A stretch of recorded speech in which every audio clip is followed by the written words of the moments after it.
Woohoo! Hey, good morning. It's Conservative Cat on Cities 92.9, the news and talk of Bloomington Normal. We have so much to get to this morning. It's Friday. I'm so excited. I am actually doing a costume contest. So go ahead, take the kids out to the costume contest. It's at the VFW Post 454, and it's from 7:30 p.m. to 9, and the AKA band is going to be there. It's a live band. It's a lot of fun. There's a lot of dancing. I'm going to be a judge, and I'm going to judge all of your costumes tonight. So that's tonight. If you got something you want to do, take the wife out, right? Enjoy a date night and go dancing. There's a little bar in there, and they're going to do a costume contest. This is kid friendly, so you can bring the kids out tonight for a costume contest. There are cash prizes as well for first, second, and third place. So I'm going to be judging the costume contest tonight, the VFW Post 454. So I'm excited. I'm excited. I'm excited to see all your smiling faces and to look at some pretty cool costumes. You guys always come out with some really good ones every year. I think there was one that was my favorite. It was like Ronald Reagan and Nancy. That one was one of my favorites, of naturally, right? All right, so let's get to today's news. Karine Jean-Pierre, she's going on an unhinged rant here about Donald Trump being a dictator, a fascist. So she's joining, of course, Joe Biden in that he said, let's lock up Donald Trump. Now, he caught himself and he said, politically, of course, okay, but your administration has been trying to physically jail him for the past couple of years. So which is it, Joe? Is it politically lock him up, or is it actually lock him up? So she says, she goes on this unhinged rant after Joe Biden, of course, calls for Donald Trump to be locked up. And then Kamala Harris gets out there, uses the office of the vice presidency to campaign and to say, hey, Donald Trump is a fascist, and said that he was literally Hitler. Oh boy.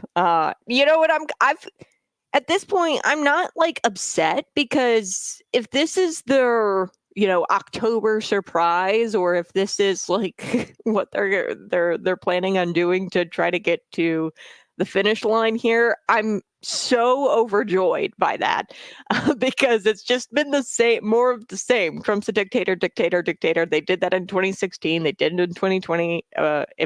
It didn't work. Now they're doing it in 2024. So yeah, I don't know. Their whole Trump's a dictator thing, if that's what they think is going to get them the win, have at it, because it hasn't worked in the past. It's not going to work.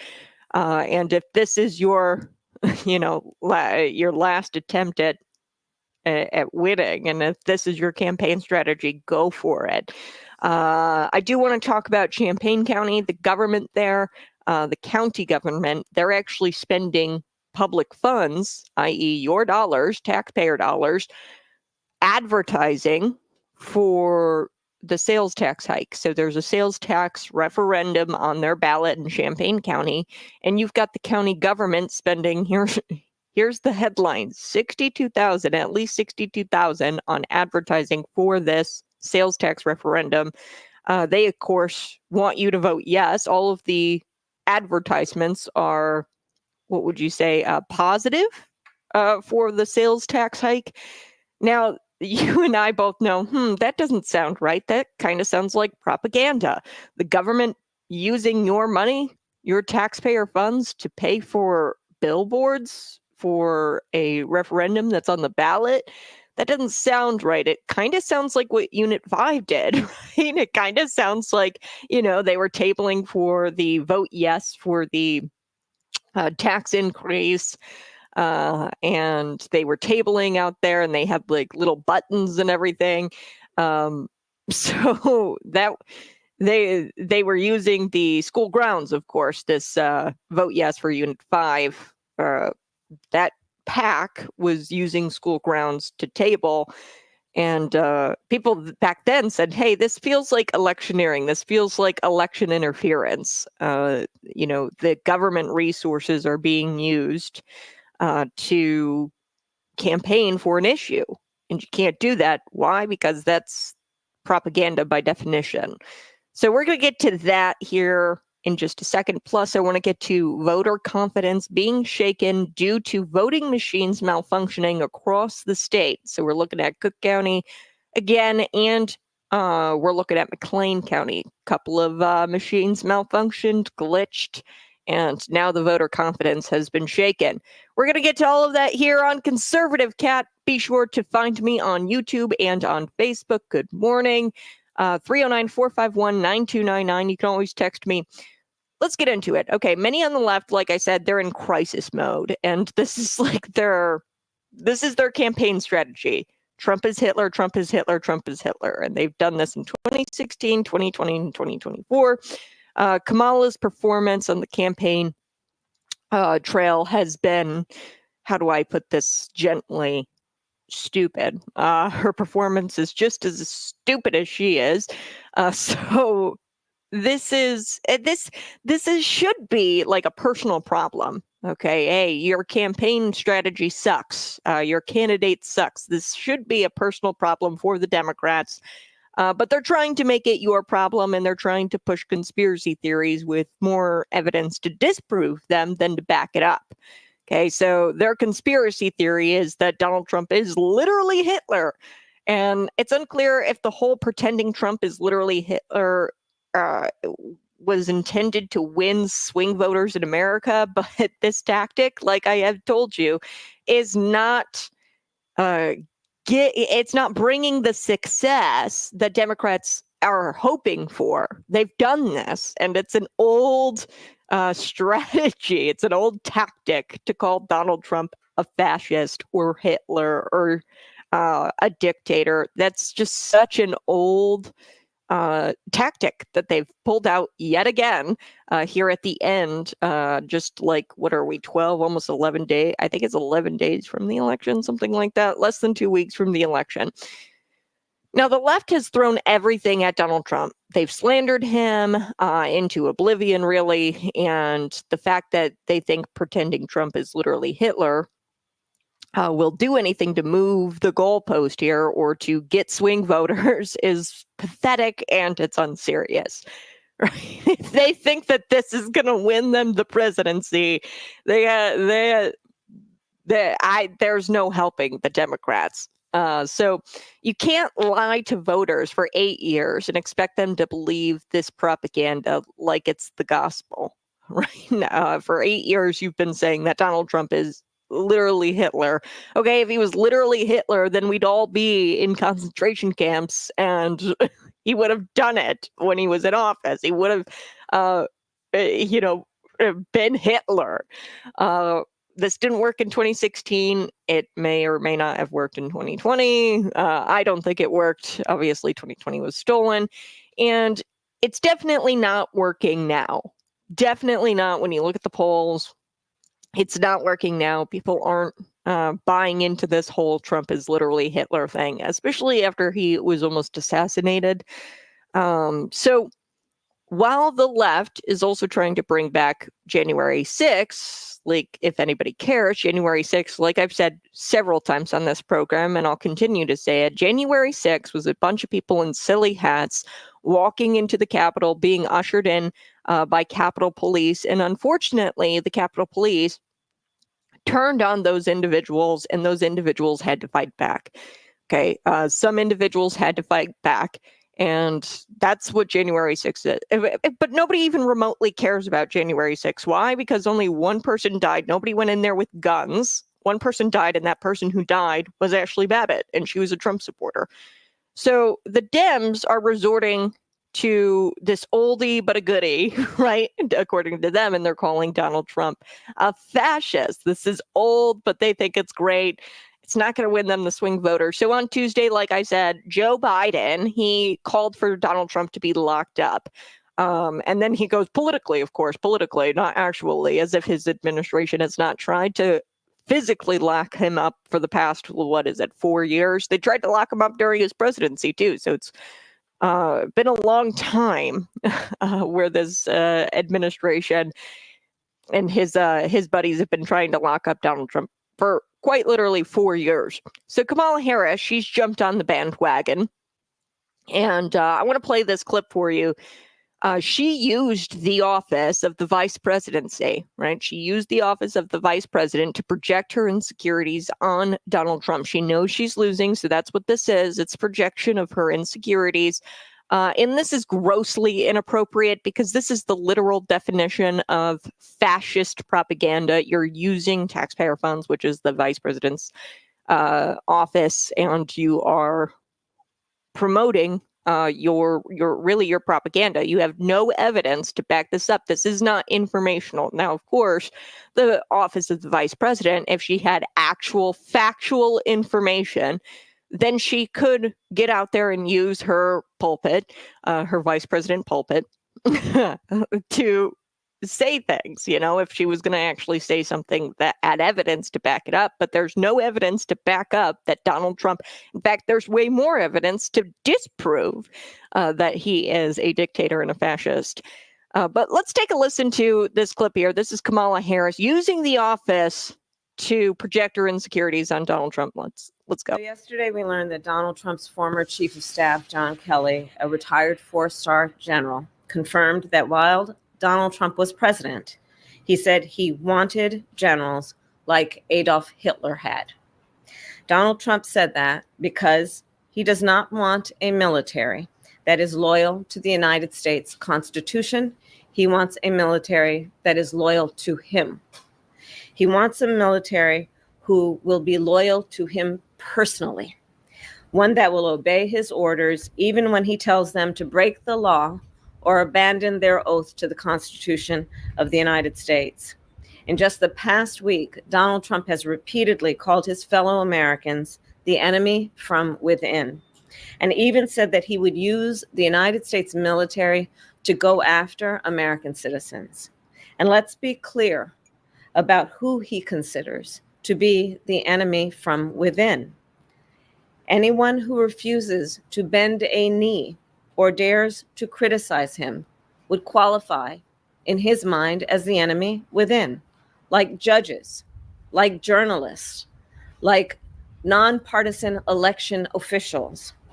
It is deeply troubling and incredibly dangerous that Donald Trump would invoke Adolf Hitler, the man who is responsible for the deaths of 6 million Jews and hundreds of thousands of Americans. All of this is further evidence for the American people of who Donald Trump really is. This is a window into who Donald Trump really is, from the people who know him best, from the people who worked with him side by side in the Oval Office and in the Situation Room.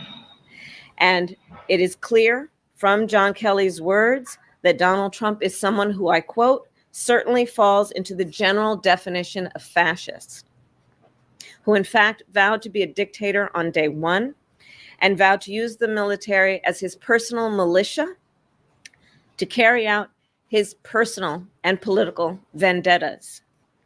Donald Trump is increasingly unhinged and unstable. And in a second term, people like John Kelly would not be there to be the guardrails against his propensities and his actions. Those who once tried to stop him from pursuing his worst impulses would no longer be there, and no longer be there to rein him in. So the bottom line is this. We know what Donald Trump wants. He wants unchecked power. The question in 13 days will be, what do the American people want? All right. So I wanted to play the whole thing so that way you understand what their October surprise is and what their tactic is. Really, she's projecting her insecurities here. We know this. She's losing.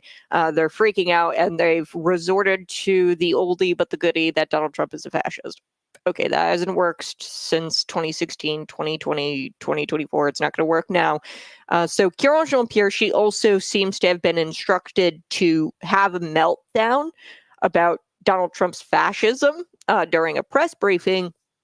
And she was given instructions to call Donald Trump a veteran-hating fascist. Now, this is all stemming from an article I read in The Atlantic. That's what Vice President Harris here was talking about in her official presser, using the vice president's office to project her insecurities, by the way, which is grossly inappropriate and quite literally the definition of fascist propaganda. But let's not go there right now. She's talking about The Atlantic. The Atlantic article uses no name sources, no names. The only name that they use really in this article is the sister of the veteran that, Donald Trump allegedly had said, oh, I'm not going to bury this blanking Mexican for $60,000, this Mexican military veteran who had died. And he said, I'm not going to. Does that even sound like Donald Trump? $60,000 is literally a drop in the bucket when you are looking at the American, like the United States budget, right? And that doesn't even sound like Donald Trump. Like, oh, I'm not going to use $60,000 to bury a veteran. Like, come on. You know what I mean? Like, if you're going to lie, at least make the lie somewhat believable. But this is the Atlantic article, okay? And then they've got John Kelly in there, and he says, oh, Donald Trump had told me. John Kelly is a disgruntled ex-employee of Donald Trump's, okay? Of course, he's going to say, oh, Donald Trump told me that he wants military generals like Adolf Hitler. What? Come on. So I'm going to play this clip from Karine Jean-Pierre on the other side. She's jumped on this bandwagon as well. She's been instructed to have this meltdown to pretend that Donald Trump is a veteran-hating fascist after this Atlantic article came out.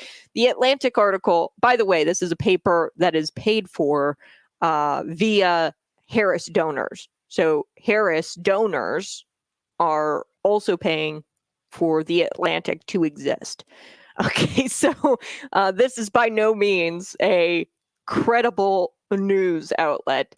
And they're using this one article with no named sources as a reason to call Donald Trump a fascist. So I will be right back playing that clip of Karine and next on Conservative Cat Cities 92.9.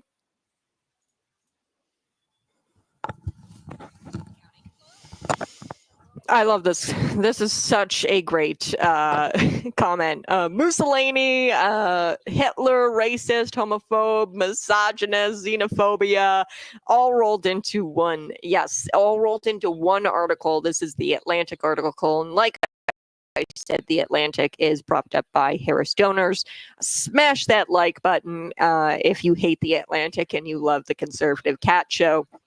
Yeah, if this is their last hurrah, or they're sticking with this tactic, I just am so excited because there's no way that they're going to win on November 5th. There's no way, because this oldie but a goodie in their eyes, right? That Donald Trump is a fascist. It's not working, and it hasn't worked with the American people.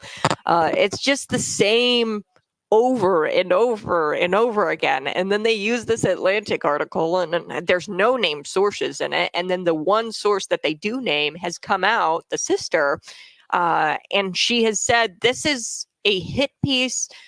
This is so sad that they would exploit the death of my sister, the sister of the veteran that Trump allegedly had said, oh, this, effing Mexican, I'm not going to bury the Mexican for $60,000. That doesn't even sound like Donald Trump, by the way. $60,000, that's a drop in the bucket. And come on, Trump, you think he would be all upset about $60,000?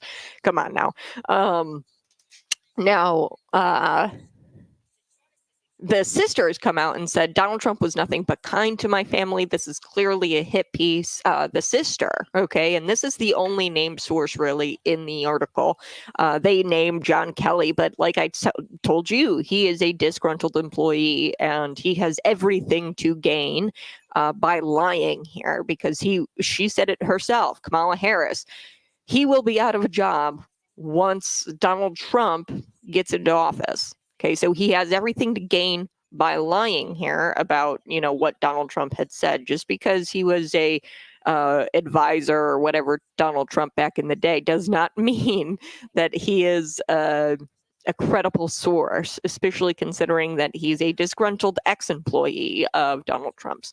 So, like I said, he has everything to gain from lying. We are going to get to, of course, Karine Jean-Pierre. She repeated these talking points that Donald Trump is a fascist. Joe Biden was out there saying, oh, we got to lock up Donald Trump. Kamala Harris used the office, the vice presidency, to get behind her little pulpit there and say, oh, Donald Trump's a fascist, which is actually the definition of fascist propaganda. You're using taxpayer funds to campaign against somebody, and you're using your office to campaign against somebody.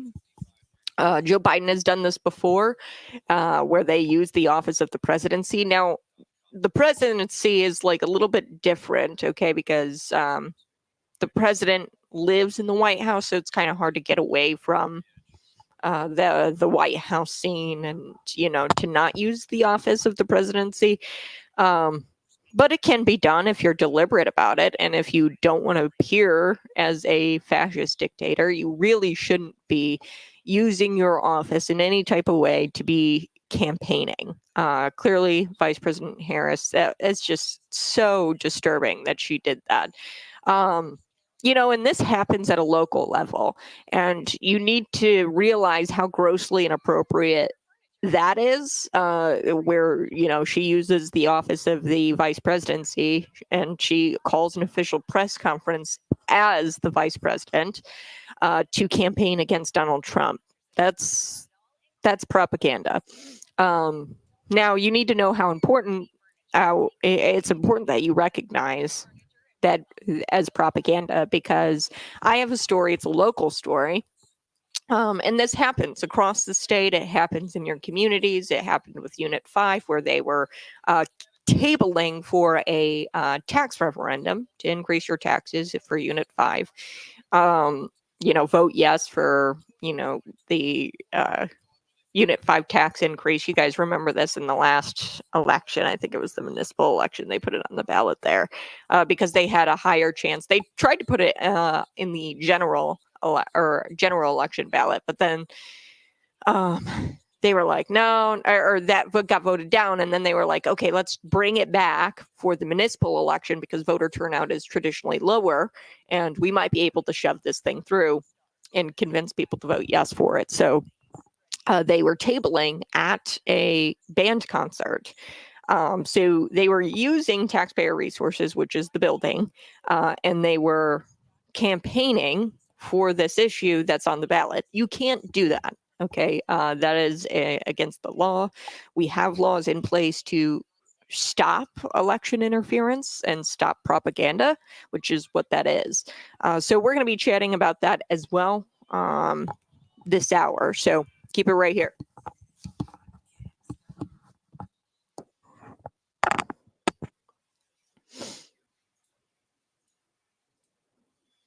Woohoo! Hey, good morning. It's Conservative Cat on Cities 92.9, the news in Talka, Bloomington Normal. Now, earlier this week, Joe Biden, he said that he wants to lock up Donald Trump. And then he quickly says, oh, no, I want to politically lock him up. I don't want to, physically lock him up. Okay, Joe, but your administration for the past 4 years has tried to physically lock him up and jail him, hence the indictments, right? So Kamala Harris, she also, I played that 3-minute clip for you. It was Kamala Harris. She jumped on the bandwagon and she used the office of the vice presidency to project her insecurity. She's insecure about losing this election. That's what that little press conference was all about. It was an official press conference in her capacity as the vice president, and she was using the office of the vice president to project her insecurities on Trump, which, like I said, is grossly, grossly inappropriate and quite literally the definition of propaganda, fascist propaganda. So she's the fascist, and even holding a press conference like that, using her office to campaign against her opponent, not something you can do legally. We have laws against propaganda, and she did it anyway. So, yeah, she broke the law, fascist, and she was spilling her guts about how Donald Trump was a fascist. So, quite literally, she's lying. This is all just propaganda. So, Karine Jean-Pierre, she got the memo. She was instructed to do the same, and she had a meltdown during Wednesday's press briefing, and she pretended that Trump was a veteran-hating fascist. Like I said, it's all based off this Atlantic article. I read the article. There's no name sources except John Kelly. John Kelly says that Donald Trump wanted, like, I don't know, Adolf Hitler as a military general, which John Kelly has everything to gain by lying. You heard Kamala Harris. Kamala Harris said John Kelly won't be there if Donald Trump gets in. Yeah, John Kelly will lose his job if Trump gets in. So he has everything to gain by lying about what Donald Trump has said to him. Okay, so there you go. He has a motive to lie. He's the only named source in this article. Then there's all kinds of unnamed sources. There's an unnamed source that said that Trump had said something like, I'm not going to bury this Mexican veteran for $60,000. So this Mexican veteran has a sister, and the sister has come out against this Atlantic article and has said, Donald Trump was nothing but kind to my family. This is clearly a hit piece, and you're exploiting my sister's death for political gain. And she, has come out against the Atlantic article. So that's the only named source in the article. All the other sources in this article are unnamed. And I don't think I have to remind you, but I will. The Atlantic is purchased by Harris donors. It's backed by Harris donors. So not exactly the most credible media outlet. So let's take a listen to Karine Jean-Pierre at the White House press briefing, pretending that Donald Trump is a veteran-hating fascist. Here we go. And to be praising Adolf Hitler is dangerous, and it's also disgusting. So just to be clear, when you said we do agree, President Biden believes that Donald Trump is a fascist. I mean, yes, we have said. He said himself. The former president has said he is going to be a dictator on day one. We cannot ignore that. We cannot. And we cannot ignore or forget what happened on January 6th. And to be praising what happened on January 6th. So they're pulling out January 6th. That nobody even remotely cares about January 6th. Like I said, most people hold the belief that, okay, it was a bunch of people who had funny hats on. They went into the Capitol, and unfortunately, a few of them fought back. I won't even say that they started the violence, because I don't think that they started it. The Capitol Police ushered them in there. They baited them, and then they started shooting at them, i.e. Ashley Babbitt, and they felt like they had to fight back. So she says, quote, Karine Jean-Pierre here, she says, quote, I can't believe I even have to say this, but our nation's veterans are our heroes. They are our heroes. They're not losers and suckers. They're heroes. And praising Adolf Hitler is dangerous. It's also disgusting. So, the losers and suckers thing also came from an unnamed source. I think it was also an Atlantic article. And this was a hoax. It was a hoax. It's been disproven because there is no named source. You can't prove it if you don't name your source, right? So the Atlantic story is a hoax, but I can't tell if she's just lying or if she's just objectively stupid and truly does believe what's printed in the Atlantic, despite the Atlantic being propped up by Kamala Harris donors. But I bet both can be true, right? She's being stupid. She's also lying. The American people are just tired of this propaganda trash almost as much as we're tired of this DEI hire, Karine Jean-Pierre, who's Black and lesbian, by the way. And I say that because if she wears it like a badge of honor, right? She's Black and they're insignificant birth rates. They're irrelevant preferences. Why did you get the job? It makes no sense. She's such a DEI hire. It's not even funny. So the left has been more hostile than usual these days. Because I'm sure they're, this is their end all for Trump, right? This is their last, big push prior to the election. If they were going to do this last big push prior to the election, the least that they could do would be come up with something new, right? Some new political theater, not this old Trump is a fascist, Trump is a dictator. They could have come up with something new. That's what I thought they were going to do. I thought there was going to be some big October surprise. But this is so old. The Atlantic story that says that Donald Trump wasn't going to bury a Mexican veteran. for $60,000. It doesn't even sound right, right? Because Donald Trump, I mean, he's got all kinds of money. Like $60,000 is a drop in the bucket to him. He probably would have done it himself, you know? So, communists, this is the best they can do. Is their pathetic propaganda. It's not even good propaganda. They just pull out the same talking points. I do have to take a break, but when we come back, I've got more on propaganda, because propaganda isn't just exclusive to these guys, right? Karine Jean-Pierre, Joe Biden, Kamala Harris. Champaign County taxpayer has actually filed an official complaint with the Illinois State Board of Elections. He's claiming election interference committed by a county official. So this county official, Steve Summers, he's the Champaign County executive. He is in charge of the expenditures, right? He's the ultimate guy who's in charge of the expenditures. And they spent, the county government, at least, when you total up some invoices here, $62,000 of taxpayer funds on advertisement for a ballot initiative that's currently on the ballot for the November 5th election. What does the ballot question initiative ask voters? Well, it asks them to raise their taxes by 1/4 cent. So the county has called, of course, these billboards, these TV ads, mailers, radio advertisements, part of an informational campaign. So they're not explicitly telling people to vote for, because you can't. The law prohibits you from telling somebody as a government official using public funds to vote for or against something. That is fascist propaganda. But they're doing this little dance around the law. And, you know, John Bambenek, who is this Champaign County resident and taxpayer, he's not buying their little dance around the law, and he's lodged a formal complaint against this guy and against the county here.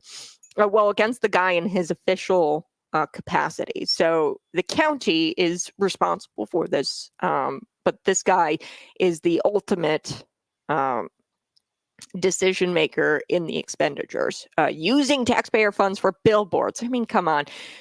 Maybe you wouldn't have to have an increase, a sales tax increase, if you stop spending money on advertisements. Maybe. That's just a thought. I'll be right back. It's Conservative Cat on Cities 92.9.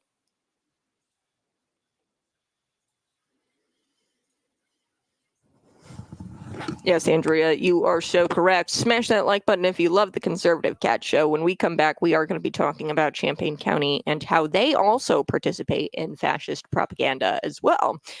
So you've got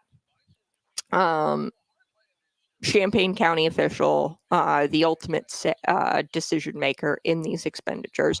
62. Let me repeat this number. $62,000 of public funds. So you are taxed. Okay, you are taxed on, as a business owner. I mean, this is so sad. You are taxed on payroll. So the money that you pay your employees, you have to pay taxes on that money you pay your employees. Your employees, once they get that money, have to pay taxes via the income tax. Then once they spend that money, they have to pay taxes via the sales tax. And if they, buy something at the grocery store, or if they buy something at the pump, the gas tax, right? I mean, this is just wild. How much you actually spend, how much is taken away from you via taxes. Okay, there's so much money taken away from you via taxes. Just look at your paycheck. Okay, just look at your. I became a conservative when I looked at my pay stub, and I saw how much money was taken out for taxes. And I thought to myself, that's insane. And that I became a conservative. So just look at your pay stub and you won't be happy with the government anymore. So you're taxing your citizens. We pay some of the highest taxes here in the state of Illinois. Okay. I think it's like the second highest taxes in the nation, something crazy like that. But they want to raise the sales tax, okay? And they're saying that it's going to be a public safety sales tax. So they're going to increase it and it's all going to go to public safety. But the billboards here are intentionally misleading the public into thinking that, it's a fact that these increased taxes will be going towards veterans assistance programs. They cannot definitively say that this money will go to veterans assistance programs because there's a county ordinance that prohibits them from using the public safety tax fund for other programs. You can only use it for, public safety. That makes sense, right? So they are intentionally misleading people, trying to get them to vote for this thing. Obviously, they're all positive advertisements. Are they, in these advertisements, coming out and saying vote yes for the sales tax hike? No, they're not doing that, but they're dancing around it, and they're dancing around this law, and that is worrisome because we cannot have fair elections if our government feels so emboldened to use public funds to start advertising for ballot initiatives, for candidates, specific candidates. We cannot have fair and free elections if our government officials start spending money advertising for their causes. There will no longer be fair and honest elections.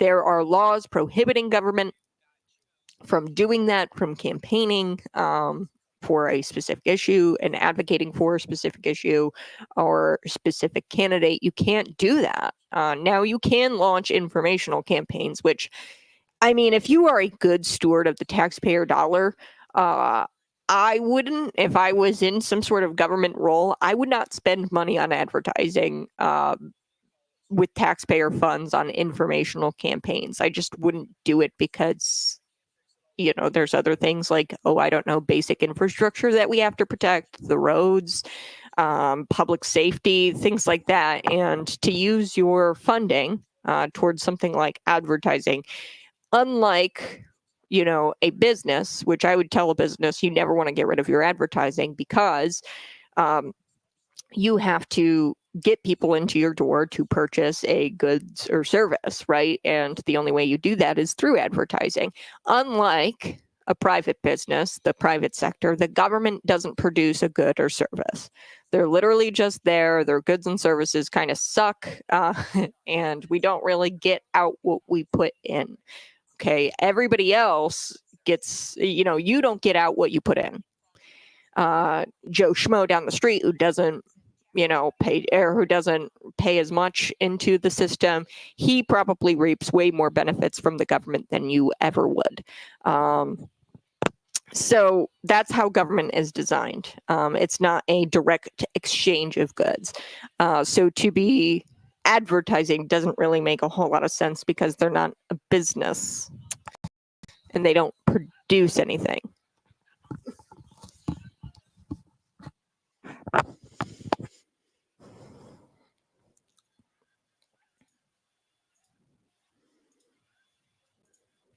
Woo! Hey, good morning. It's Conservative Cat on Cities 92.9, the news and talk of Bloomington Normal. I do want to get to this story. It's important because this is election interference. And there is a complaint officially filed with the Illinois State Board of Elections.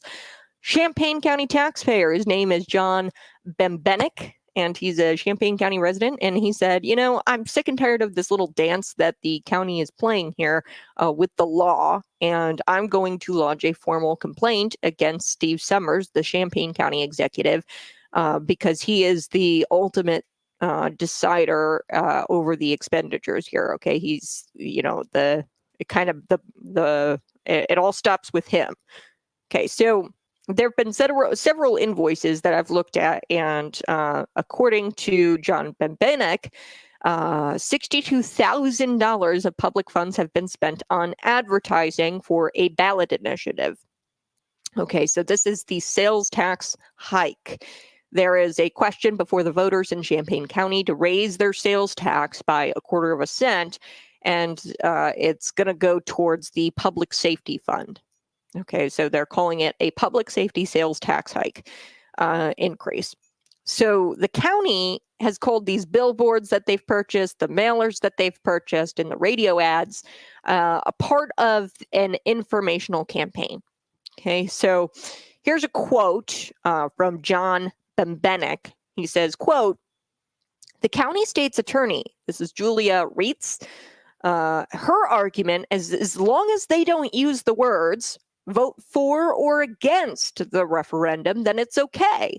The attorney argues the prohibition of the advertisements, so him telling the government, John Bembenek has said, hey, you should stop advertising.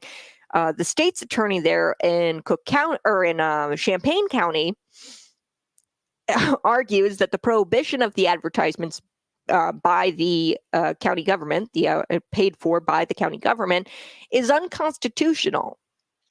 And then John here, he says, quote, skipping past the absurdity that the state's attorney is quite literally arguing that it's unconstitutional to restrict the government and their propaganda as if the government has First Amendment rights. There simply just cannot be fair elections ever again when the government and office holders can use the government printing press and resources at their unlimited discretion. No one can compete with that funding because they can continue to tax you. That's the thing, is that their money never dries up because they can just increase your taxes. So the state law, this is an important story because the law prohibits the expenditure of public funds, your dollars, to advocate votes for or against a referendum, but it does permit the use of public funds to disseminate factual information. But here's the thing. The billboards, right? They're reading this one billboard that they've got, and this is an incredible billboard. It says something like the public safety tax increase can help veterans. Now, that's completely speculative. Can, or will it, or will it not? Okay, so that's not factual information, clearly, because you're using the terminology can. Here's what the law says. I'm going to read the provision. So that way you know what the law is. And when you see propaganda, you can point that out and say, oh, that's propaganda. That's propaganda. If that's paid for by the government, that's propaganda. No public funds shall be used to urge an elector to urge an elector. Okay, so it doesn't say, oh, as long as it doesn't say vote for or against. If you urge a voter to vote for or against any candidate or proposition, or to or be appropriated for political or campaign purposes to any candidate or political organization, this section shall not prohibit. So that's the law, is that you cannot use public funds to urge a voter to vote one way or another on a proposition or a candidate. This section shall not prohibit the use of public funds to disseminate factual information relative to any proposition appearing on an election ballot. Okay, so you can be factual about it according to the law, but in the complaint, Bembenek, he's accusing Summers of election interference. He says that the advertisements are not factual in nature. Summers is listed in the complaint as a respondent because he is the, quote, ultimate approver of the activities and the expenditures in question here.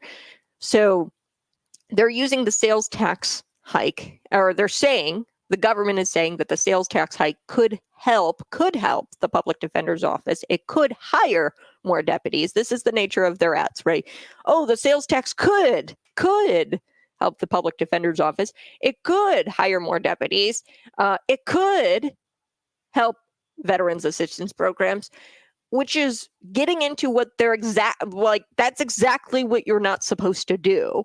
Because saying it could, or it can, using that language is proof that this is not factual information. Okay, when you have anything on the ballot, the only thing public funds can be used for is to tell you actual information, factual information. And, for example, the advertisements could be, hey, these are the candidates running for office. This is a sales tax for the purposes and for these purposes, and it's going to cost you this much. Okay, this sales tax is going to hire, if passed, 20 deputies. Like, that's a fact, right? And you can't go back on your word. When you use this word can or could, it's speculative information and it's no longer factual.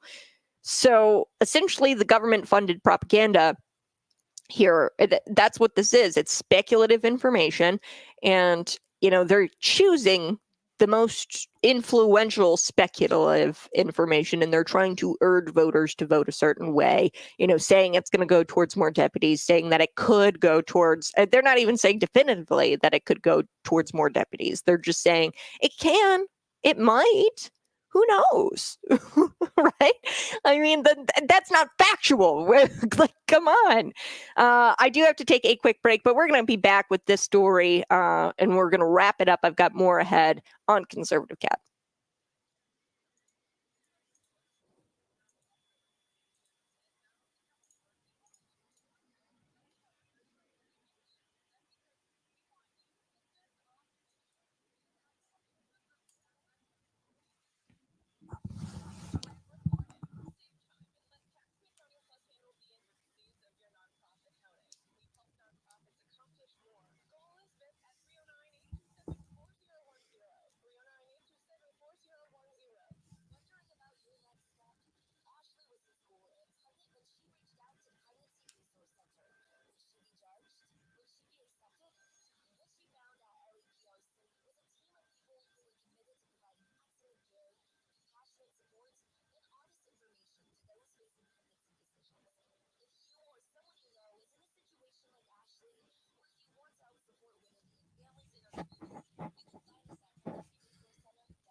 take on those same Heartlanders tomorrow night, 7 o'clock in Carson Brothers Arena. The Blues got a nice win in Toronto, 5-1. Jordan Kyrou and Pavel Buchnevich, each touchdown, 2 assists, and I'm Chris Murphy, Cities 92.9 Sports. At Jackson Accounting Plus, they're rock stars, but instead of microphones and guitars, they use spreadsheets. Focus on growing your business and servicing your customers while Tax Accounting Plus handles your payroll and bookkeeping. Find the experts at taxaccountingplus.com.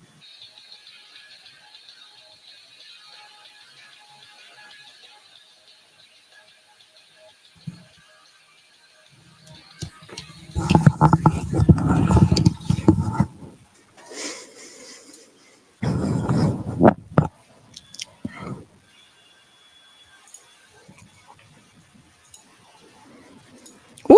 Hey, good morning. It's Conservative Cat on Cities 92.9, the news and talk of Bloomington Normal. Thanks so much for tuning in, 6 a.m. to 8 a.m. Bringing you the news about Champaign County. A county official has had an official complaint lodged against him with the Illinois State Board of Elections. We have a Champaign County taxpayer alleging or claiming, election interference. He's saying, hey, this is election interference committed by a county official who is the ultimate, decision maker, the approver of these activities and these expenditures in question. They spent about $62,000 of public funds on advertisements. And these advertisements are positive, I guess, in nature. They're definitely not advocating against the sales tax hike. This is a ballot question that asks the voters in Champaign County if they're willing to raise taxes on themselves by a quarter of a cent. The county has called the billboards, mailers, television, radio advertisements as part of an informational campaign. I told you that state law prohibits the expenditure of public funds to advocate votes for or against a referendum, but it does permit the use of public funds to disseminate only factual information. Ben Bennick, this guy, he's the county, Champaign County taxpayer here who's lodged the complaint. He said, look, this isn't factual information. They're using words like can and could. It's all speculative information. And he said that the reason why he's against, obviously, the sales tax referendum that asks voters to raise taxes on themselves. And he said the reason why they're asking for this tax hike is because they've mismanaged their money. Wait a second. The same government who's spending $62,000 of taxpayer money on advertisement, they mismanaged their money? Who would have thunk? They mismanaged their money. They spent all the American Rescue Plan Act funds, and now they're trying to replace those dried up funds. So we're going to be taking a quick break. I'll be right back at the top of the hour discussing this. Find me on the stream. I'll continue the conversation there. It's Conservative Cat on Cities 92.9, the news and talk of Bloomington Normal.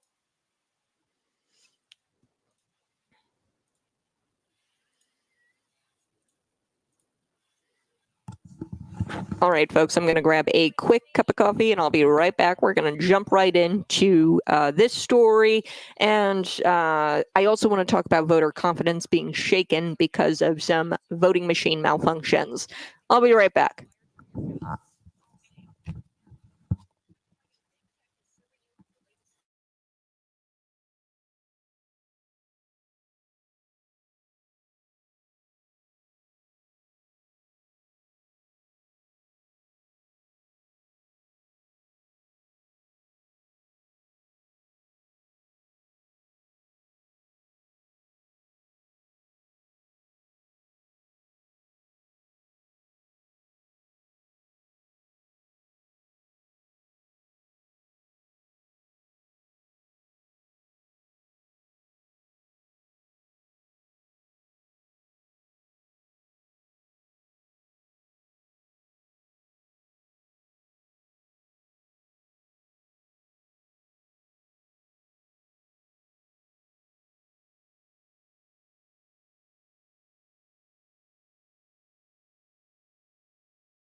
Woo! Hey, it's Friday. I'm going to be judging your costumes out at the VFW Post 454. They've invited me to judge all of your costumes. And you guys get a cash prize if you're first, second, and third place. So there's going to be a live band. It's the AKA band. I love that band. Very talented artists.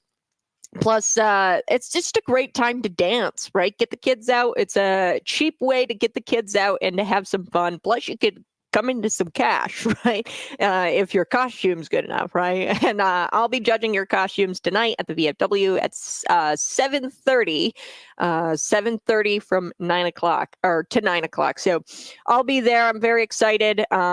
And I got to wrap up this story here. So I was talking about how Champaign County, they spent $62,000 of public funds. That's your dollars on advertisements, essentially advocating for. They're definitely not against the sales tax referendum here, okay? And they're using speculative information to try to influence your vote in Champaign County. So the question on the ballot is if you want to raise your taxes by 1/4 cent sales tax to go towards public safety. But they're also saying in their advertisements that it could go to veterans assistance programs.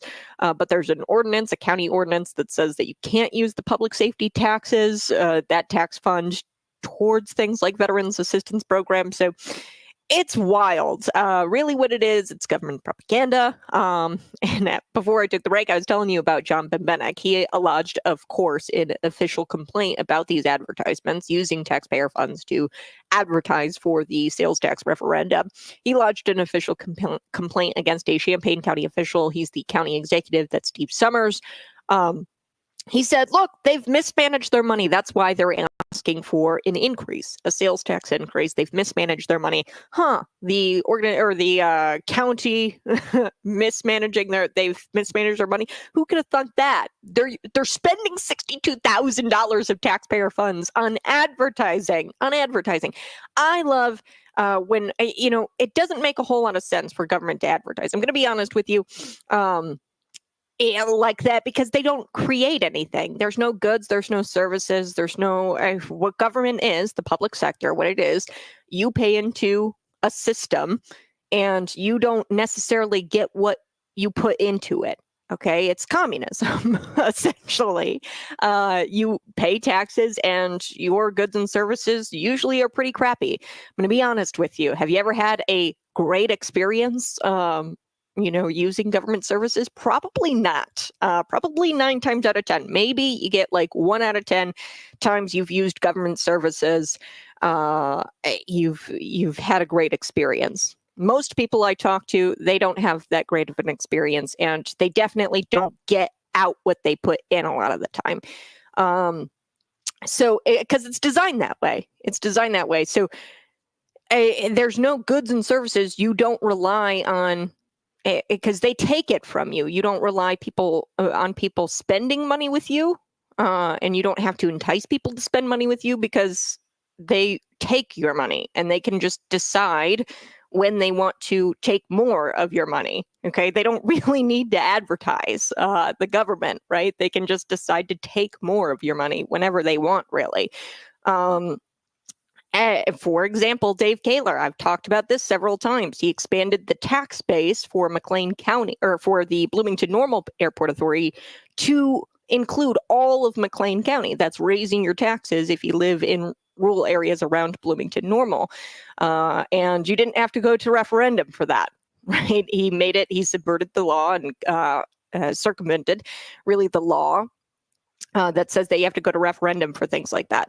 So they also did it with District 87. They got a new building. It's the old State Farm building. They want to put pre-K in there, and they didn't go to referendum, although it's going to take more taxpayer dollars to make that building operational, to staff that building, to maintain that building.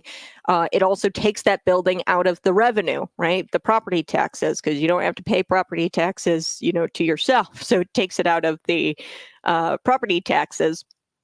That government building, or that building, is now a government building, and the government doesn't have to pay taxes, right?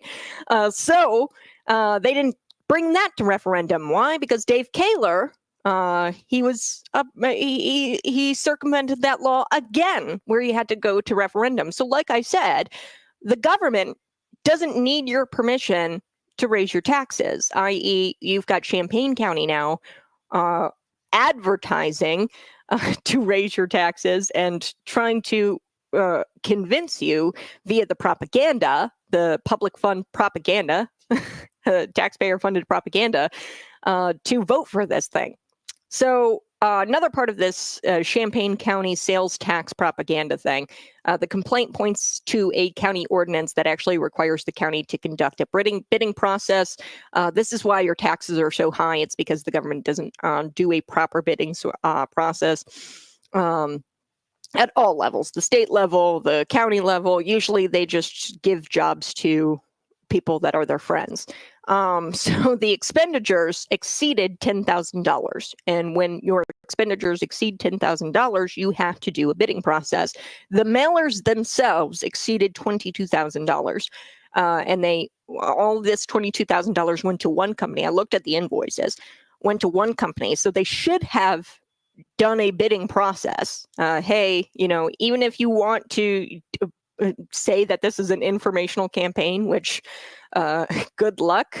You can try to convince people that this is an informational campaign all you want, but really it's propaganda. It's speculative information you're putting in these advertisements. So $22,000 on mailers, $22,000 of taxpayer money. You have to bid that out. If you're going to spend that kind of money, you got to bid it out and see if somebody could go lower. So they've mismanaged finances. Clearly, they spend $62,000 on advertisements. I don't know what they're advertising, who they're advertising with, but that's crazy. That's a lot of money. They're clearly mismanaging their finances. They did these ARPA funds, right? And they had these ARPA funds, and they're trying to replace those ARPA funds. So they created these reoccurring programs with the ARPA funds, the federal funds that they got during COVID. Thank you, Kamala Harris, for your tie-breaking vote on the American Rescue Plan Act. Now you're screwing everybody over with that vote because you gave out all of this money. They created these reoccurring programs. They're trying to replace those dried up funds by raising your taxes. So yes, the American Rescue Plan Act winds up raising your taxes. They mismanage their finances to such an extent, this is what John Benbenek says, that they're desperate for money. They're desperate for the money that's going to be generated by this proposed sales tax hike. And the voters are giving their feedback, and the feedback is negative. So the Champaign County government is trying to put their fingers on the scale, and they're trying to get more money into their coffers to fix their own financial mistakes. The billboards, they read things like, I'm looking at one, it says, public safety sales tax can expand services for our veterans. And Benbenek, he says, one of the four things they say that the fund could be used for is veterans assistance programs. He goes, that's very clearly, like, that does not fall under what the allowed uses are for the public safety funds, where the sales tax is going to go. It's going to go to the public safety fund. You can't use that on veterans assistance programs. Now, they're going to kind of dance around this, and they're going to say, oh, well, we're going to offload the public safety expenditures that we are already spending on this new tax revenue, and then we can use that money on the veterans programs. I get that. But the advertisement here is clearly false. You cannot use public safety funds or the public safety sales tax to expand veteran services. If you're going to provide information, you have to provide the factual information that, hey, we're going to offload our public safety expenditures, and then we're already spending on this new tax revenue. And you gotta say how you're going to do that if you're going to put that information out there. You can't just say something so false. Essentially, they're engaging in this money laundering process. You have to explain that process out to the voters in this so-called informational campaign. So Benbenek, he said, while services for veterans is, deserved, right? We're all for that. It's clearly not authorized by statute to be funded with public safety funds, which makes the campaign in this billboard not just merely speculative, but it's also false. It's all false. So you can't put in for false information out there and claim it's information or factual information when it's just so like I can prove it right now. I just proved it that's false. The public safety fund can't go via ordinance to veterans programs. Oh. All right. I do want to talk about this. And this is important. Voter confidence has been shaken. Okay, now I want to be clear. When I say voter confidence has been shaken, it doesn't mean people are saying that it's been hacked. It doesn't mean people are saying that it's been stolen. The confidence has been shaken. And this is a government service, like I said, it's not up to a standard of which you put in. Okay. You're putting in a lot of money. Your tax dollars are going towards the clerk's office. And the services that are being put out are not up to a specific standard. And that is why voter confidence has been shaken. Nobody's saying that it's being stolen or that there's nefarious actions happening with your vote on purpose, okay? But the confidence has been shaken. And why is that? It's because you provide a crappy service. Okay. I mean, that's that you buy a new car. Okay. And then you drive it down the road a couple of blocks and then the car starts clunk, clunk, clunk, clunk, clunk, clunk. You're not going to have confidence in that dealer anymore. It's the same thing in the private sector. So you have no confidence anymore in the election system across the state. Okay, it's not just McLean County, it's Cook County. Voters don't have confidence in a system that does not yield great results. Okay, so this is it would be totally different, a different story if this was a one-off, but there have been several mistakes in McLean County. I told you about the mail-in ballot flub where they sent out the mail-in ballots that had the wrong return address on them. There was one vote that did go to Monroe County, but they got it sorted out. And I'm glad that there is a protocol for which they make all of these mistakes go away. Okay, but that doesn't erase the mistake. And it doesn't change the fact that voters don't have confidence in this system. So in McLean County, here's the story. 34 ballots were placed in the county clerk, what the county clerk had called an emergency bin. Okay, so this is called an emergency bin, and 34 ballots were placed, which is located underneath or kind of like in the voting machine. If you haven't seen one of these voting machines, it looks like a copier, like an office copier, and then there's a drawer that comes out. At the Eastland Mall, which is an early voting location here in McLean County, the machine glitched for 30 minutes. Then 34 ballots were placed in this emergency bin and they were locked away. Wayne Hendricks, a voter affected by this mistake, this 30-minute mistake, called the clerk's office after putting his ballot into the bin, and he was connected with the clerical assistant of the county clerk, Kathy Jennings. Here's a quote from Mr. Hendricks. He says, "The thing that concerned me was, one, is that really secure? Okay. Two, we are voting early for a reason, and that's to bank the votes. They don't get counted on election day. They get counted now. That's why I wanted to early vote. I wanted to bank my vote. Yeah, there's a reason why you didn't request a mail-in ballot, right? You wanted to early vote instead. What's the point of having all of these options if the options don't work the way they say they're going to work, right? So I called Kathy Jennings. I called the clerk's office. I was connected with Kathy Jennings. She indicated that the ballots in the emergency bin are now going to be considered, quote, mail-in ballots, and they will be counted on election day rather than being counted early, said Hendricks. I have no reason to believe that this conversation was fabricated in any kind of way. He chatted with me the other day. He told me exactly what went down in this phone conversation with Kathy Jennings. I reached out to the clerk's office. Contrary to the conversation that Hendricks had with Jennings, McLean County Elections Director Mark Sanger said any ballots placed in this emergency bin will be tabulated, so counted, will be scanned after the polls close on that day. So when did this all happen? It happened on Tuesday, October 22nd. Mark Sanger, in an email, told me that the ballots are counted after the polls close on that day, meaning Tuesday, October 22nd. Wow. So there, again, voter confidence can be shaken when you have conflicting protocols coming out of the clerk's office. You have Kathy Jennings, who allegedly told Wayne Hendricks, and I have no reason to believe that this phone conversation didn't happen. He did what any normal person would do. He was confused about why he had to put his ballot into an emergency bin and it wasn't counted on that day. So he gives the clerk's office a call. The Kathy Jennings, clerical assistant, had indicated that the ballots in the emergency bin are considered mail-in ballots. That's what he said. She said they're considered mail-in ballots now, and they're going to be counted on election day. But Mark Sanger, the director of elections, says nope, that doesn't happen. That they are actually counted on that day after the polls close and they're scanned, and then of course a Republican and Democrat judge are present for that process after the polls close. But it's not McLean. It's not just McLean County. I don't want to pick on McLean County. Okay, it's a tough thing to do, is to pull off an election. I'm not trying to rip on anybody in particular, but the process itself, we have to reevaluate everything that we do surrounding American elections because it's not working. If it was working, it'd be working. It's not working. In viral social media posts, here we go. Another one. Schaumburg early voting site. The ballot scanner stopped working.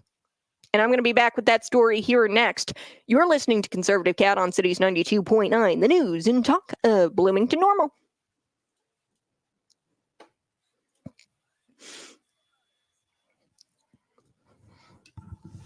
Yeah, yep. So do appreciate you tuning in each and every single day. Smash that like button if you love the Conservative Cat Show. We do the digging here, okay? I do the digging. I find the viral social media posts on Twitter. I reach out via the email to get all sides. There was an alleged conversation between Hendricks and this Kathy Jennings woman, and obviously that conversation contradicts what the McLean County Elections Director, Mark Sanger, had told me via email. Now, I was very clear with Wayne on the phone. He was very clear with me. And I said, are you sure? Are you sure she said this? He says, yes. She said on the phone to me, Kathy Jennings, he remembered her name, right? This is a very credible voter who's willing to stand by this phone conversation, saying that he had this phone conversation that she had told him that they were going to be considered mail-in ballots now and that they'd be counted on election day rather than being counted early. So he had an experience, okay? And this experience has shaken his confidence. And he says there needs to be a different protocol in place. Like, end of the day, something needs to give. So like I said, this isn't just exclusive to McLean County. This isn't exclusive to them. It's everywhere. You've got a Schaumburg voter posting a video that he didn't cast his ballot after the election judges told him to place his ballot in a box to be scanned later that night. Which I'd imagine that is the protocol. Now, Kathy Jennings might have gotten confused. She might not know the process. But either way, when you have contrary statements coming from two authority figures out of the clerk's office here, when you have contrary statements that contradict each other, it makes your voter confidence, it shakes it, and I love this comment. The only thing government creates is problems, and that's what I'm saying. What you put into this system is not what you're getting out. Okay, what your tax dollars go towards is not what you should be getting, okay? In the private sector, if I were to buy a car from a dealer and the car started clunking and it was, or the car glitched out. This actually happened to me. I bought a brand new car. The car had some glitches. It's got like a little screen and like the screen kept like shutting down. I go back to the dealer, I tell them, and they say, oh, actually, yeah, there was a recall on that. And let's fix it right away. No charge, right? No charge for you. And that's to be expected in the private sector. You're supposed to, make good on your services, right? The government has no standard really to make good on their services. They will, but there is no set standard because they can go right back to the kitty and just keep taxing you. Okay. And it doesn't matter how much they tax you and it doesn't matter how much they pull in, the services remain crappy. Okay. And that's with everything. I mean, 9 times out of 10, I think you have anytime you have to interact with government, you have a poor experience a lot of the time. And I might be peeving some people off. I don't really give a damn. Okay, because this is the facts.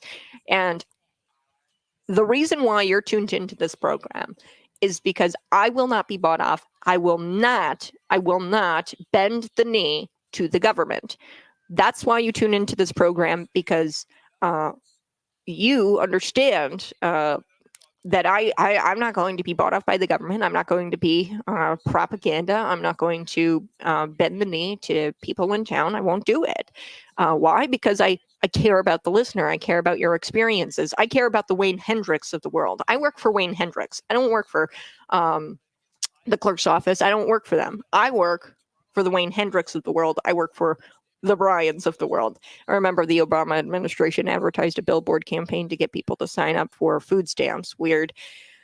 Now that might be a little bit different. If it was informational, yeah, you can't advocate for or against anything really as government. Now, if it was informational, I'd have to look at the billboard and I'd be able to tell. But like if it's a proposition on the ballot or a candidate, that's where it starts to turn into propaganda, because then you're obviously trying to influence an election or interfere in an election using taxpayer resources.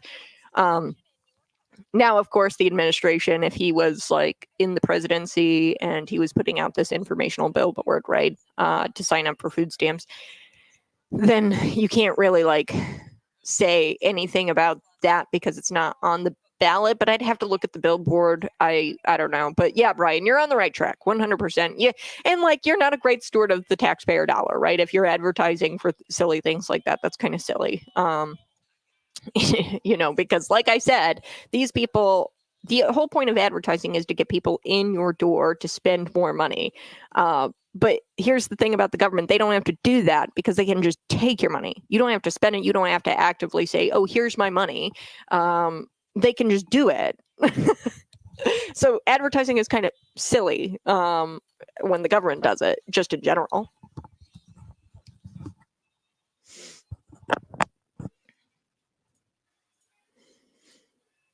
Voter confidence has been shaken. Hey, good morning. It's Conservative Cat on Cities 92.9. No one's saying that it's, voter fraud or people are doing this nefariously.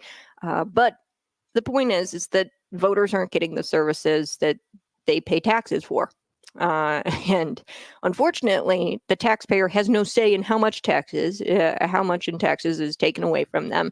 Unlike, the private sector where you have to actively go into a business and spend your dollars with somebody. You have no say in how much money they take away from you, but they take that money away from you and they provide a service that's below your standards. Okay. And that's why voter confidence is shaken. If I buy a car in the private sector, if I buy a car and I drive that car off the lot and 4 blocks down the road, it starts clunking or the brakes don't work, something like that, I am not going to have confidence in that dealer anymore. I probably won't buy another car from them again. Okay. So, that's, and you just need to take note of who's in office now. And, say, hey, I'm not going to I'm not going to elect these people again. Just like I say, oh, I'm not going to go to that dealer again because they sold me a clunker. I'm not going to vote these people into office again because the services are below my standards. Okay, so I'm not picking on McLean County. I'm just saying that the entire the entire American election system needs overhauled, clearly, because it's scattered throughout the state. You've got Schaumburg here. There's an early voting site. This is a viral social media post. Now millions of eyes are on Illinois here. Thank you, government officials, for providing this below standard service, because now you've made Illinois look like they don't know what they're doing. So it's kind of embarrassing, actually. On Monday, you got a Schaumburg voter here. He posted a video saying that he didn't actually even cast his ballot. Okay, so people have asked me, Kat, what do I do in these situations? I'll tell you what I would do in this situation. Me personally, I'd do what this guy did. This guy, he actually was at this, it was a Schaumburg location. It's in Cook County, so Schaumburg, Cook County. He said, I didn't even vote. I didn't vote. I'm going to come back a different day when the scanner's not broken. He said that he didn't cast his ballot after the election judges there told him that they'd put his ballot in this box. It's called an emergency bin. When the scanner breaks or malfunctions or glitches, whatever you want to say, they put it into an emergency bin, and then they count them later that night after the polls close on that day. That's the protocol. That's what's supposed to happen. Now, whether Kathy Jennings from the McLean County Clerk's Office knows that, I don't know. She told Wayne the wrong thing, obviously, on the cell phone, where she says, well, according to Wayne Hendricks, she said, all the ballots are considered mail-in ballots, and then they'll be counted on election day rather than counted early. Okay, so there's contradiction there, which also shakes voter confidence when, you know, you've got different people in the same office saying different things. So in this viral social media post, this guy in Schaumburg, he says, I didn't vote because the election judges had said that they were going to count my ballot and run it through the scanner when the polls closed later that night. And he goes, I just wasn't comfortable with that. So I'd do what this guy did. Take a look. Well, so much for early voting. Their scanner's broken. And they said, don't worry, we'll just put it in the box. And we'll make sure we scan them all tonight when everybody leaves. And I said, no, I'll come back another day. I said, no, I'll come back another day. I love this guy. He was in Schaumburg. It was about 10:45 a.m. on Monday. Now, the incident in McLean County happened on Tuesday. Now, reportedly, this is happening in other places across the state. I've got phone calls out to those county clerks trying to confirm that. This was confirmed. Okay, so it's not just some guy on social media. This was confirmed. There's been reports. I think it was out of the Daily Herald, something like that. It's a northern newspaper where the Cook County clerk had done an interview. An official from the Cook County Clerk's Office had done an interview with them. So this is confirmed. Another video posted. This is on social media. It's also gaining a lot of attention, millions of views on this thing now. This video where the election judges can be heard saying to a large group of voters, about 30 of them, he says, the election judge here, she's like about a 5'5" woman, about blonde hair. And she says, no one is going to open that up until tonight. And she's pointing to the emergency bin underneath the scanner. If you haven't seen one of these machines, it looks like a copy machine, and it goes underneath the scanner there, this drawer, and it comes out and it locks. No one's going to open that bin up until tonight. And that's us who takes care of it. She's referring to the election judges there, and she goes, you know us, you have our badges. So something you need to know about these badges that the election judges wear. You don't know them because you don't even know their name.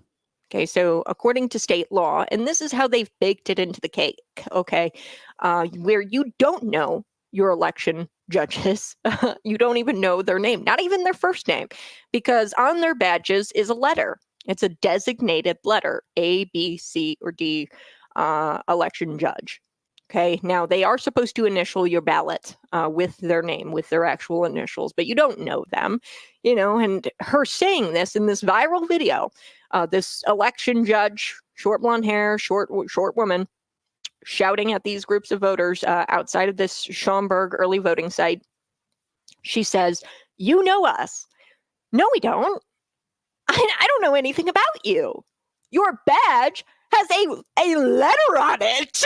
A letter. I don't even know your name. So yes, I would do what this guy did, and I'd say, no, I'm going to come back a different day. I don't know you, and you know, you're not even willing to trust me with your name. You're not even willing to trust me with your name. You don't even provide me your name. You have my name. It's right there on the ballot. You have my name. You have my ballot in your hands. I'm trusting you with that. You don't even provide me your name. Hell no. Hell no. I am not going to provide. I'm not going to give you my ballot if you aren't even willing to provide me your name. I'm sorry. I get real worked up about this, folks. because they are going to gaslight you into thinking that there's something wrong with you because you have no confidence in the election system. And this is not the only time. Both these counties, McLean County, Cook County, had issues with mail-in ballots. I told you about Cook County and how a libertarian candidate didn't have a bubble next to his name. Okay. Didn't even have the bubble next to his name. There was about 300 mail-in ballots that went out that didn't have that bubble next to his name. Okay. Without that bubble, when the ballot is scanned, it will not count. Okay. You have to have the fill-in bubble next to the candidate's name, and it was misprinted. So in both these counties, there have been multiple mistakes made. Your confidence has been shaken. I'm sticking to the facts here. I'm not saying anybody is stealing the election. I'm not saying that there is nefarious activity going on where this is deliberate. I'm not saying any of that. I'm saying you're providing a crappy service. So don't be shocked when people say, I'm not going to elect these people in anymore. Don't be shocked when you're not there in your job anymore at the clerk's office. Don't be shocked. And don't be shocked when people say, I really have no faith in the election system. Mistake after mistake after mistake. There's 2 dimes now. 2 dimes. And that there have been mistakes in these counties with the mail-in ballots, with the early voting. So I get worked up. You don't even give me your name. How am I supposed to trust you with my ballot? I really don't know what these people, they've got to be, you got to be out of your damn mind. I'll be right back.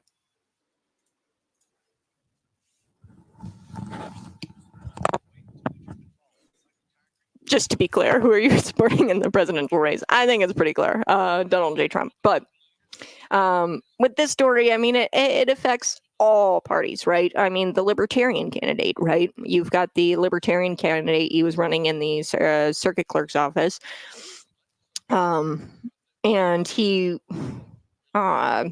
didn't even have a fill-in bubble next to his name. Okay, no fill-in bubble next to his name. You've got the same printing company that was hired on by the McLean County Clerk's Office, Modern Litho. That same company admitted to printing errors in the swing state of Nevada, and this was a major error that actually yielded an open forum where 200 plus voters showed up to express their grievances with the elections officials and the Secretary of State. Okay, this was a congressional district where they screwed up.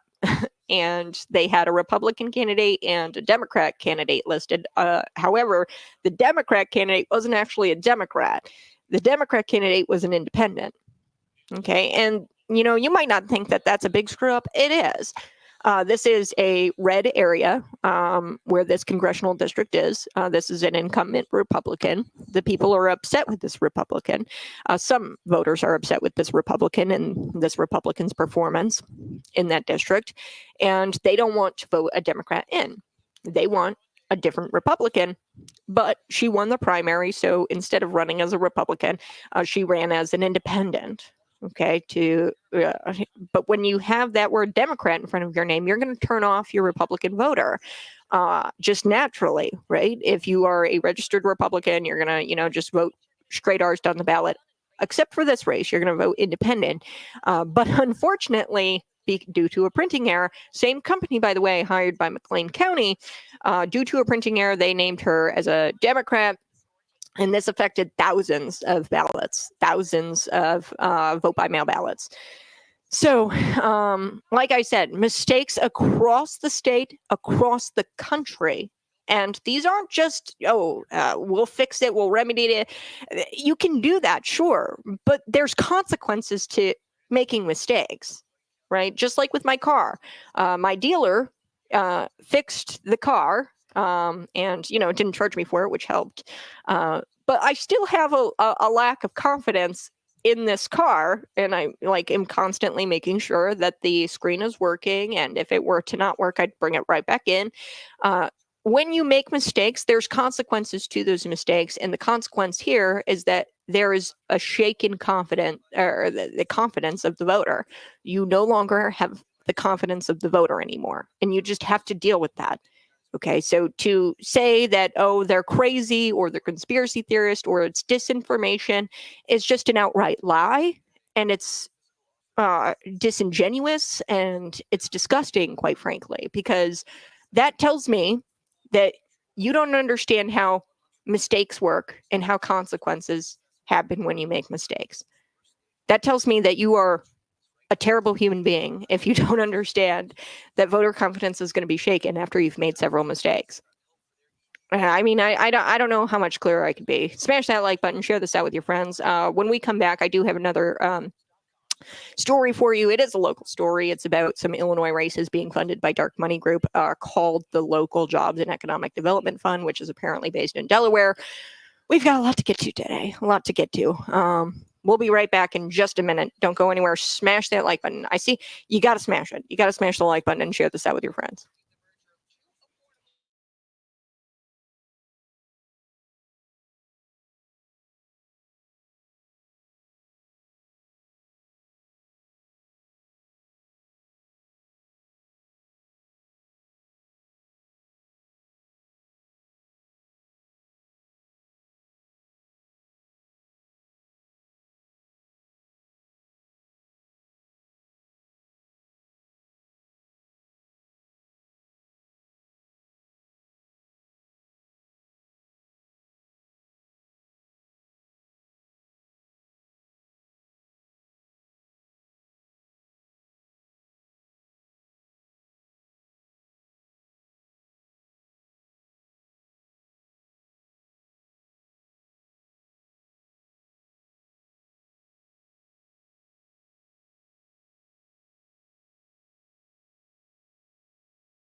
Woohoo! Gonna get to our very busy text line. Go ahead, text me 309-451-9299. That's brought to you by the Princeton Gun Show. The Princeton Gun Show is tomorrow, and tomorrow, which is a Saturday, and then Sunday, October 26th and the 27th. The Princeton Gun Show is at the Princeton Fairgrounds. Love the Princeton Gun Show. They have a wide array of weapons. They also have, obviously, ammo, and you can kit out your gun with, scopes and lights and things like that. They've got all of that there. So go to the Princeton Gun Show. I know it's a drive, but they have got the inventory, and it is really a cool experience. If you haven't been to the Princeton Gun Show at the Princeton Fairgrounds, October 26th and the 27th, there is going to be another one in November. And so head out there this weekend if you got to have some fun, if you want to have some fun. All right, the text here is top of the morning. Love your program. Oh, love you. Thankful you're on the air again. Yes. So on my sample ballot, I see that Kennedy is still on the ballot. So they never updated the ballot after he quit, and then endorsed Trump, they are intentionally leaving him on the ballot to take votes away from Donald Trump. So Kennedy is remaining on the ballot in non-swing states. So that would be Illinois, because we're considered a blue state, and we're not considered a swing state this election cycle. So Kennedy said that he is going to stay on the ballot in non-swing states. So that would be Illinois. He is also remaining on the ballot. From what I can understand, it's been kind of caught up in the legal process in Michigan and Wisconsin. Those are swing states. He wanted to be taken off of those ballots because he wants to help Donald Trump. He's endorsed Donald Trump and he wants to help him and he wants to remove his name from those ballots, which he has the right to do, right? But Michigan being Michigan, Wisconsin being Wisconsin, they're forcing Kennedy to stay on the ballot in those states. Being that he endorsed Trump, I don't think it really matters all that much. People by now they've got to know that he endorsed Trump. I don't think it's going to hurt Trump as much as it would have had he not backed out of the race and thrown his endorsement behind Donald Trump. But yeah, so it's not that it's a mistake on your ballot. Robert F. Kennedy Jr. wants to remain on the ballot in non-swing states. Thanks for texting. Glad I can always clarify something if you've got questions. Now, I do want to get to this story. Hopefully I have time. Several Illinois races are being funded by Dark Money Group, and this Dark Money Group is called the Local Jobs and Economic Development Fund. Okay, this is a group, and they've spent quite a bit of money in Illinois races, and this group is apparently based in Delaware. Now, in 2022, the group received $1 million from the Tides Foundation. You're like, okay, Tides Foundation, that's starting to sound familiar. Yes, the Pritzkers, alongside billionaire George Soros, are contributors to the Tides Foundation. Okay, so this Dark Money Group, they don't have to disclose who funds them, but I found out. Okay, we all can find out who's backing this Local Jobs and Economic Development Fund, and it's clearly, $1 million, at least in 2022, that I can see they gave a grant to this Local Jobs and Economic Development Fund. The Tides Foundation did. This is an organization that funds other small progressive groups like the Adala Justice Project. If you don't know anything about the Adala Justice Project, I'll tell you one thing. On their Instagram, they have a post. This is a radical left-wing pro-Palestinian group, okay, where they posted on their Instagram a video of children marching with a Say No to Zionism banner, and then the kids were shouting, hey, hey, ho, ho, Zionism has got to go. And I'm talking like 4-year-olds, okay? So this is a crazy radical group. The executive president or something of this group was actually arrested not that long ago at one of these Gaza encampments. So that's what you need to know about that group. So the Tides Foundation, they fund a lot of progressive groups. The Tides Foundation, backed by Pritzker, backed by billionaire George Soros. David Dunn, he's a Republican county board candidate. I want to make a correction. Yesterday I said he was in District 4. I assumed he was in District 4. He's not in District 4. He is in District 7.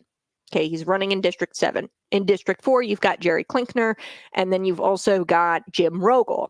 Okay, so David Dunn says this level of dark money from this group, the Local Jobs and Economic Development Fund. See what they do here with the names? Local. Oh, how could it be bad if it's local, right? You love locals. You love the local community. There's nothing local about it, okay? It's based in Delaware. It's funded by billionaires like George Soros, who I'm pretty sure isn't even American, okay? I don't think George Soros is an American, but he's a globalist, George Soros. So David Dunn, he says this, quote, I think residents want to know where this money is coming from and why groups like this are interested in our local government. According to Open Secrets, dark money refers to spending meant to influence political outcomes where the source of money is not disclosed. This is not disclosed. We cannot tie the local economic jobs development fund to any one person or any donors. We can't tie it. We can look at who gives them grants, the Tides Foundation, and we know that the Tides Foundation is backed by George Soros and Governor J.B. Pritzker's family. We know that, but you can't directly tie it. It's a dark money group. So Jim Rogel, McLean County Board candidate, Democrat out of the 4th District, incumbent, he received $10,000 directly from this dark money group based in Delaware. The Democrat Party of Illinois received over $27,000 from this Local Jobs and Economic Development Fund. I have to take a break, but we're going to wrap this story up on the other side. You're listening to Conservative Cat.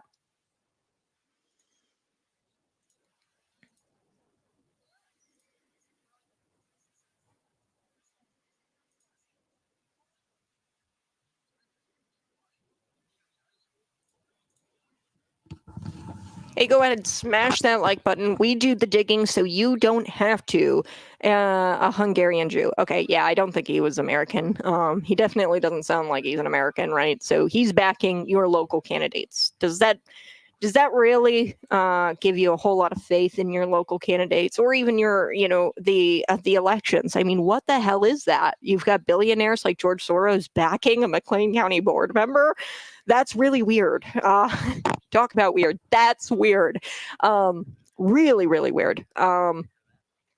And it should raise some questions and eyebrows. According to the Reform for Illinois data, Rogel has received over has over $25,000 on hand in his campaign war chest. The local jobs and economic fund supports, quote, clean energy solutions in local jurisdictions.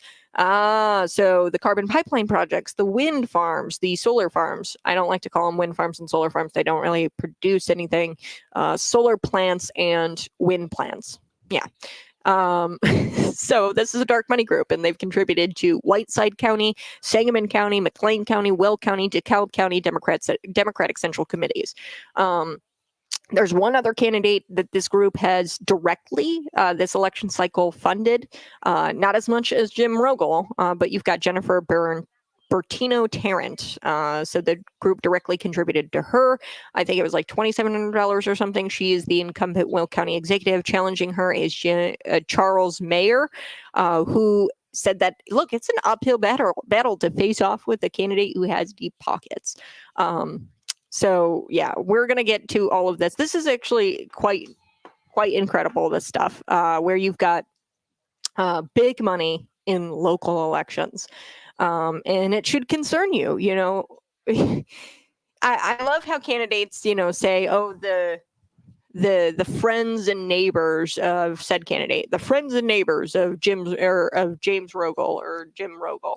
And really there's no friends, there's no neighbors, nobody that you know or can recognize who's been actually donating to his campaign. You've got this local jobs and economic development fund, and like I disclosed, this is a dark money group who receives grants from the Tides Foundation. The Tides Foundation is, of course, an organization that funds these small progressive groups like the Adala Justice Project. The Adala Justice Project is radical. Okay, so I don't know what Jim Rogel is telling his voters, but if he is coming off as any kind of moderate, that is just categorically false. If he's receiving money from a group that gets grants from the Tides Foundation. See, and I know that it's complicated, and I know that it's like, okay, they give money to this person gives money to this person gives money. They do that on purpose because people know what the Tides Foundation is. We know who's backing the Tides Foundation. That's billionaires, George Soros and J.B. Pritzker. We know who backs them. And the Tides Foundation can't directly give money to Jim Rogel because he'd never win an election again. So they funnel it through these dark money groups that have no way of telling who the donors actually are. And they obviously get more donations funneled into this fund from, unnamed donors. We don't even know who they are, but they do get grants that we can kind of trace back to Governor J.B. Pritzker and George Soros.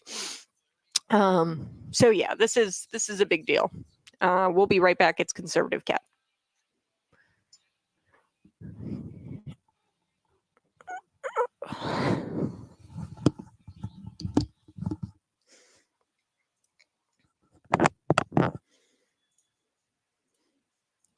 Woo!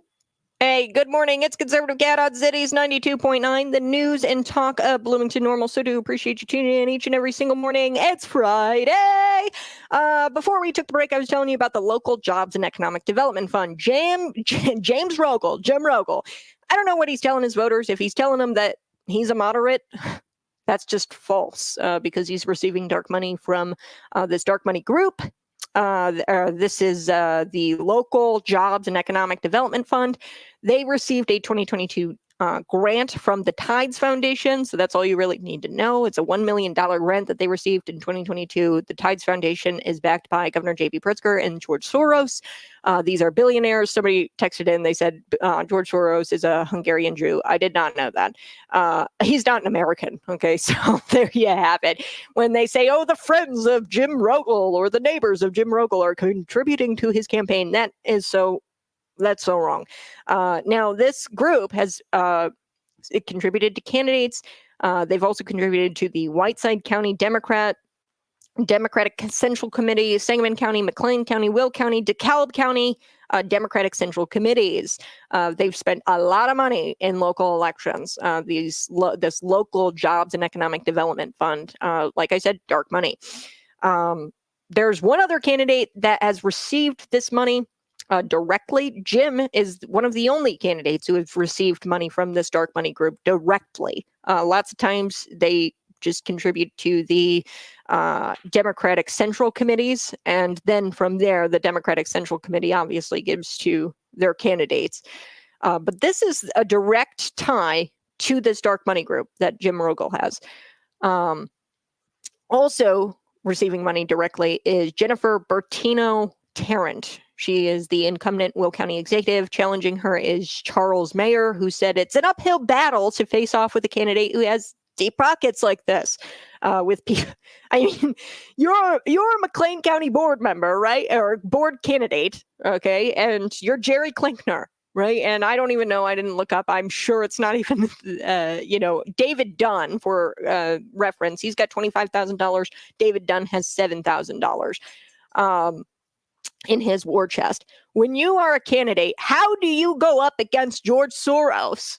How do you do that as a local candidate? You can't. Okay, so this is how they win these elections. It's because they've got such a war chest, and it's funded by not even American billionaires. I mean, that's scary. That freaks me out as a voter, and I feel bad for the candidates up and down the ballot who have to go up against these people. Republicans, quote, this is from Charles Mayer, who's going up against that incumbent Will County executive who receives money from the dark money group. Republicans have been having a tremendously challenging time raising funds. And part of that is because the Democrats are controlling the workload and the contracts in our state and local governments. So up north, you got a big problem with the unions contributing to Democrats. Patrick Joyce, big union guy. He has all the unions backing him in that race. You've got Phil Nagel. It's hard. It's an uphill battle because, these unions constantly contribute to the incumbent Democrats because the incumbent Democrats give them the government contracts and give them a workload, therefore giving them money, right? So it is an uphill battle. It's a big uphill battle. All right. You guys have a blessed day. Bye-bye. I love you. Have a great weekend. And again, I'm going to be out at the VFW Post 454 judging your costumes, your Halloween costumes today. And there's cash prizes for first place, second place, and third place. Bye-bye. Love you.